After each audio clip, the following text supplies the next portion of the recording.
नमस्कार प्रणाम। हम हैं काजल राघवानी रवा सब लोगों की गोड़ छुके प्रणाम करतानी।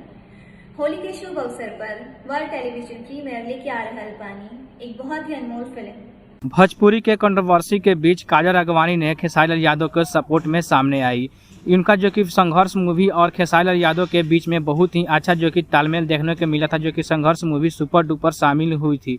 इसी को बीच में रखते हुए जो कि खेसारी लाल यादव ने इसका पार्ट 2 में जो कि काजल राघवानी को तो नहीं जो कि कास्ट किया है, लेकिन दूसरा हीरोइन है, लेकिन फिर भी काजल राघवानी ने संघर्ष 2 को सपोर्ट करते हुए जनता से ये गुहार लगाई है कि खेसारी लाल यादव का ये फिल्म जरूर देखिएगा। तो चलिए पूरा वीडियो देखते हैं और फिर समझते हैं, और कमेंट में जरूर बताइएगा खेसारी लाल यादव के सपोर्ट में जो कि काजल राघवानी ने सही किया है कि नहीं किया है आकर।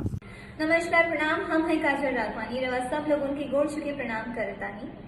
होली के शुभ अवसर पर वर्ल्ड टेलीविजन प्रीमियर लेके आ रहल बानी एक बहुत ही अनमोल फिल्म जो ना के नाम बा संघर्ष। अरे जी है, अवधेश जी है और हमारे कई सारे एक्टर्स हैं, एक्ट्रेसेस हैं। और ये फिल्म बनी है रत्नाकर सर वर्ल्ड वाइड रिकॉर्ड के जो ऑनर है, इस फिल्म के प्रोड्यूसर है और डायरेक्टर है पराग पाटिल स्टार सिनेमा।